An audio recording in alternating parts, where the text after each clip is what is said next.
ভাই তাহলে আমার সুযোগটা কই? আমার তো আবার কামব্যাক করতে হবে। তা আমারে কি ছুঁড়ে ফেলে দিতেছেন? ঘরোয়া লিগে যদি আমার ৩০ জনই নাম না থাকে তাহলে আসলে আমার ক্রিকেট খেলাটা এখানে ডিফিকাল্ট হয়ে যায়। মাঝে মাঝে মনে হয় সব ছেড়ে চলে যাই। আনফরচুনেটলি না, কারণ এখন পর্যন্ত কোনো কিছু কনফার্মেশন পাই নাই। আর ঢাকা মেট্রোতে গতবার ক্যাম্প করছি, বাট এইবার ৩০ জনের লিস্টেই নাই। মনে হয় না এইবার দেখা যাচ্ছে আর কি। এই যে ৩০ জনের মধ্যে মুনিম শাহরিয়ার নেই, এটা মুনিমকে কতটা আহত করে? অবশ্যই আহত করে, কারণ হচ্ছে যে আমার যে ন্যাশনাল টিমে কামব্যাক করার অপশন হচ্ছে ঘরোয়া লিগ। ঘরোয়া লিগে যদি আমার ৩০ জনই নাম না থাকে তাহলে আসলে আমার ক্রিকেট খেলাটা এখানে ডিফিকাল্ট হয়ে যায়, কারণ আমি তো কোনো অপরচুনিটিস পাচ্ছি না।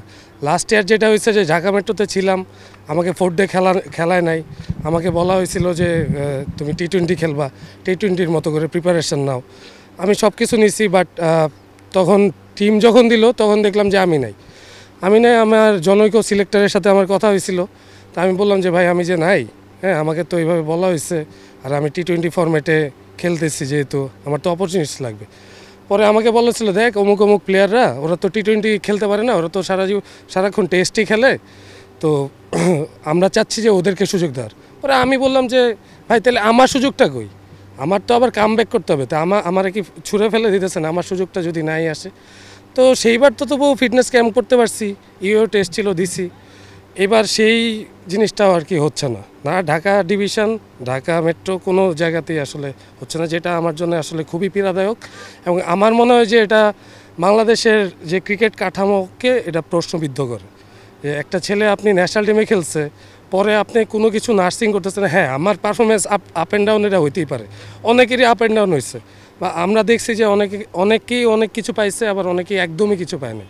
সো আমার এতদিন মনে হচ্ছিল যে না ঠিক আছে আমি কামব্যাক করব, বাট এখন মনে হচ্ছে যে না, আসলে সেই সুযোগটাও যদি না দেওয়া হয় তাহলে আমার ক্রিকেট খেলাটাই অনর্থক। যখন ক্রিকেটাররা চায় কামব্যাক করতে আর ম্যানেজমেন্টরা চায় যে আপনাকে না খেলানোর জন্য, তাহলে কি ম্যানেজমেন্টই চায় না যে প্লেয়াররা ন্যাশনাল টিমে যারা খেলেছে, যারা আসলে তার মানে সেই ছাপটা রেখে গেছে, তারা কামব্যাক না করুক? এটার আসলে উত্তর ওনারাই দিতে পারবে। এই উত্তর আসলে আমার কাছে নাই, আমার কাছে আছে ব্যাট আর বল। আমি তো এইগুলো নিয়েই পড়ে থাকতে চাই। মানে আমি নিজে তো ডিমোটিভেট হচ্ছি, প্লাস হচ্ছে যে জিনিসটা যে আমাকে দেখা দেখি আরও অনেকেই ডিমোটিভেট হচ্ছে। আসলে এটা কোনোভাবেই কাম্য না। এরপরেও আমি আসলে অনেক দিন ধরেই নিজের সাথে নিজে যুদ্ধ করে যাচ্ছি সবসময়। আমি এইখানে আবারও ট্রাই করতেছি যাতে আবার ফিরে আসি, হার্ড অ্যান্ড সোল ট্রাই করতেছি।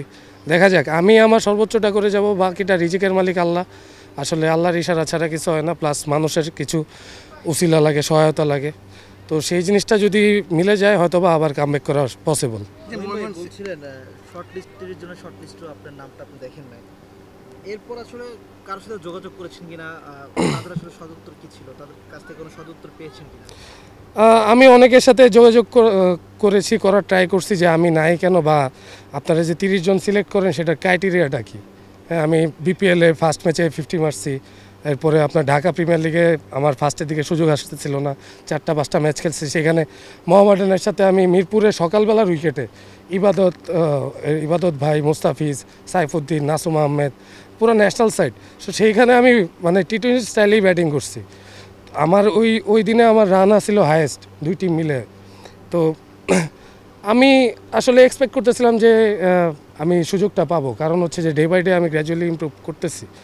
তো এখন যদি সুযোগই না দেওয়া হয় তাহলে আসলে কিছু বলার নেই। তো এটা নিয়ে আমি ট্রাই করছি যোগাযোগ করার, বাট আনফর্চুনেটলি উইলিংলিভাবে ওইরকম রেসপন্স আমি কারো কাছ থেকেই পাইনি এখন পর্যন্ত। জাতীয় দলের জার্সি গায়ে চড়িয়েছিলেন, সেই জার্সি চড়ানোর পরে এনসিএল এর মতো একটা আসরে আসলে আপনার নাম যখন আপনি দেখেন না, তখন আসলে নিজেকে মানে ক্রিকেটার হিসেবে ফিউচারটা চালিয়ে যাওয়ার জন্য ইচ্ছা জাগে কিনা? সত্যি কথা বলতে ভাই, অ্যাজ এ হিউম্যান বিং মাঝে মাঝে মনে হয় সব ছেড়ে চলে যাই, বাট মাঝে মাঝে মনে হয় আমি তো জীবনে আর কিছু করি নাই। ক্রিকেট ছাড়া আমি কি করছি?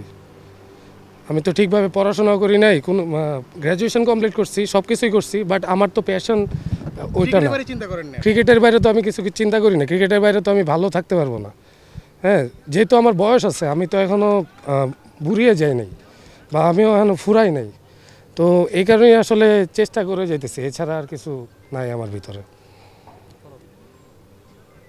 না এই যে আপনি যে বলছিলেন যে বা যারা নতুন ক্রিকেটার ফার্স্ট ডিভিশন খেলছে তারাও কিন্তু এখানে জায়গা পেয়েছে, সেখানে আপনাদের মতো ক্রিকেটাররা যখন জায়গা পায় না তখন যারা খেলছে তাদের জন্য তো কিন্তু একটা বাজে মেসেজ চলে যাচ্ছে যে একটা সময় গিয়ে আমরা আসলে বয়স থাকা সত্ত্বেও ক্যাপাবিলিটি থাকা সত্ত্বেও আমরা জায়গা পাবো না।